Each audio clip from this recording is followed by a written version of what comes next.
Good afternoon, traders. Loxx here again with another video. And in today's video, I'm going to show you the newest indicator that will come out today. I said it would come out yesterday, but it's going to come out today. It's called the GKD-BT Multi-Ticker Solo Confirmation Simple Backtest. It's abbreviated here as the GKD-BT Multi-Ticker SCS Backtest. What this indicator allows you to do is you can now backtest up to 10 indicators at the same time. So it saves you a lot of time in backtesting for your full GKD system that you're trying to develop. So let's dive into it and see how this works. So the first thing that happens is you pull up a confirmation indicator. The only well, there's actually a handful of confirmation indicators that I've converted so far. There's about 20, but right here I have the GKD C Fisher transform, and this indicator has been converted. It still works the same way as it does before if you're using the general GKD backtests, but if you're going to use this multi-ticker backtest, there's a new option in here. And let's take a look at that. So you go into the GKDC indicator, confirmation indicator, and you see this new drop. Well, it's not new drop down, but it has a new option here called multi-ticker. Okay. You select multi-ticker. If I show you the confirmation as you normally see, right? It's just a regular confirmation indicator. If we go here, we'll take out this. Nothing happens, right? If we go here and we hit multi-ticker and we don't have that box filled, then it's going to error out and tell you why. Error on bar 0, you entered 0 tickers. The minimum is 1 ticker. Try again. So we're going to put 10 tickers in there, and it loads. All right. So we have our 10 tickers there. This table right here, the other options for the table, well, not other options, but the options for the table are down here. This has also been added to the indicator. I've also stripped out exotic source types. I may add those back later, but for now, I've stripped them out. Not too many people use them, and it slows down the system more than I would like, even though it's still usable. I just want this to be as fast as possible. So those are some of the changes you'll see. But anyways, let's dive into it and see what's happening here more with the backtest itself. So once this is set up here, you have your tickers injected. Then these values right here need to be injected into the multi-ticker backtest itself. The way that works is you pop up with the multi-ticker backtest. Let's just set this to default here. Reset settings. Now it's on default. We pop this open, we paste our 10 tickers, and we change this to GKDC Fisher transform input into new GKD-BT multi-ticker backtest. There we go. And then we render on the screen the backtests. This backtest runs from a date of January 1st, 2018 through the future. You'll see the same types of things you would normally see on a backtest. If you were using a strategy or the other GKD backtest, you have net profit, total closed trades, wins, etc. There's a big difference right here between total percent wins and percent profitable that I'll go over in a minute. But you have all the same type of information you would generally see, except for the super detailed information that we don't really care about in a backtest like this. The one thing that is not on this list is max drawdown. We don't care for this type of backtest. I may add it in the future, but it's really just kind of a luxury that's not important for what this indicator is for.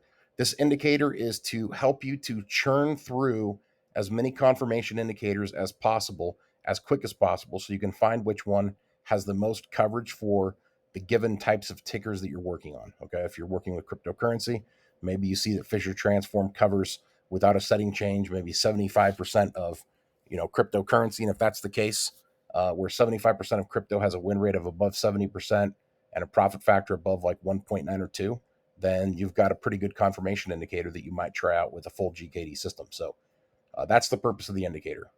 It gives you a quick backtest without all the fluff over 10 tickers, so you can churn through 400 tickers of cryptocurrency within an hour or so. All right. Now let's go into the settings of what this looks like. So after we have this stuff imported and we have our ticker set, unfortunately, there's no way to transfer ticker values. So every indicator that you use as part of the multi-ticker solo confirmation, you'll have to import the tickers here and then into the confirmation indicator itself. All right. So the settings here you should be used to. You've seen these in strategy backtests and the other GKD backtests in the properties window. We have initial capital set to $1 million.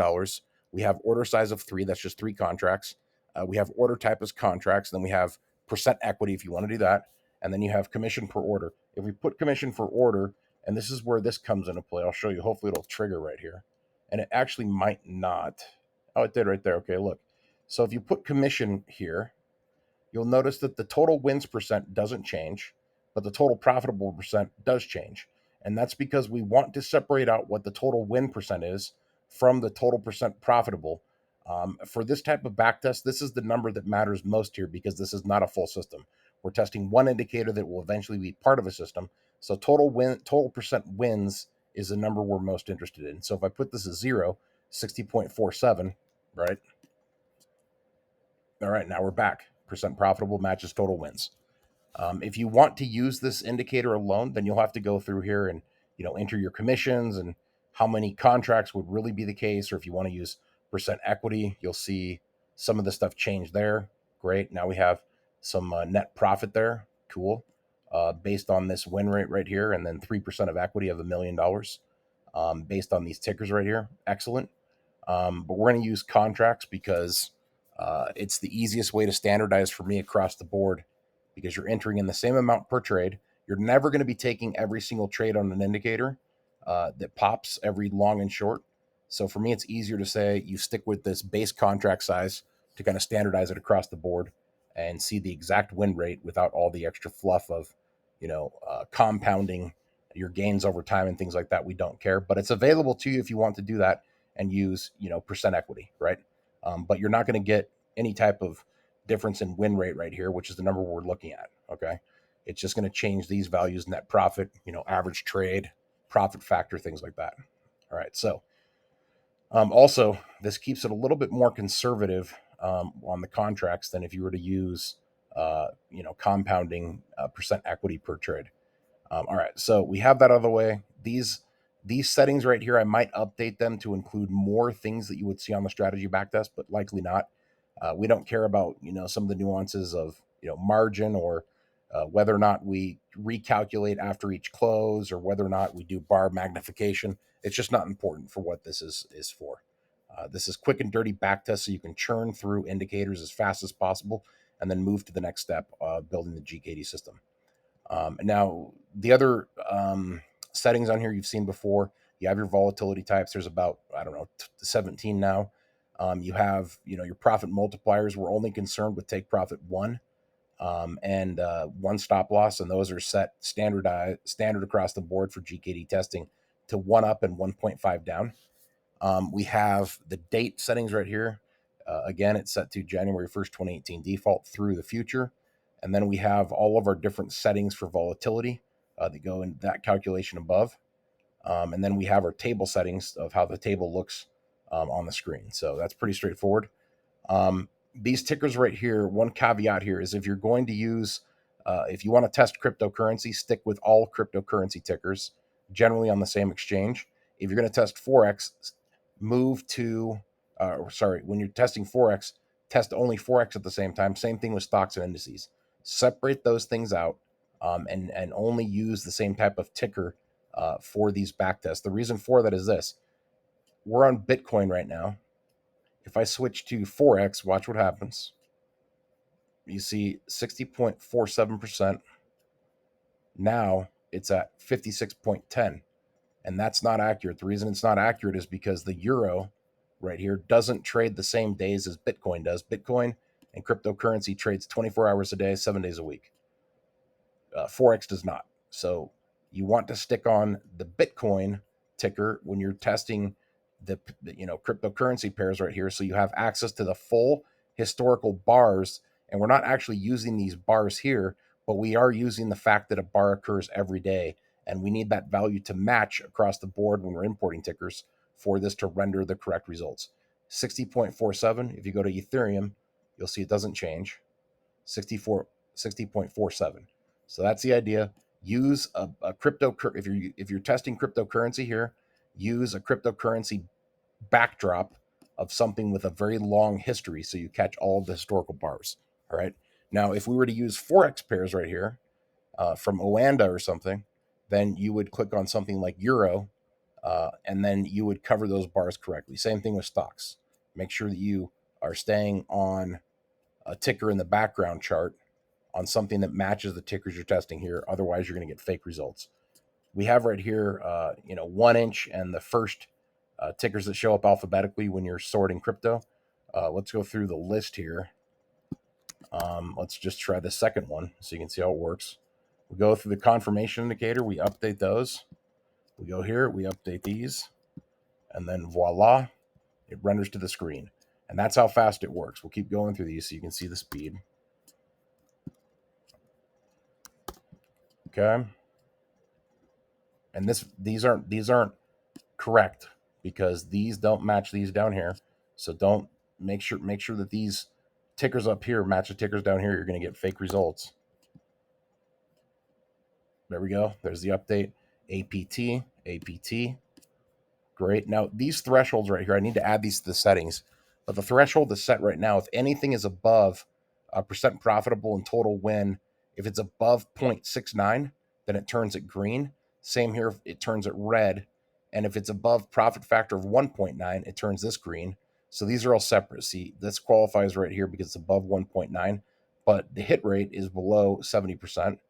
This qualifies in the hit rate, but the profit factor doesn't qualify. And you'll have to, note down what all of this data means and whether or not, this is a good threshold for you. But the way this will work is there will be a threshold setting where you can increase what the threshold is to highlight the cell based on each one of these different items here that show up on the table. And I'm not going to make this optional but the way this table works is you're not going to be able to deselect these items and remove them from the table. One of the reasons why is because there's an issue with merging cells that just doesn't work right in TradingView.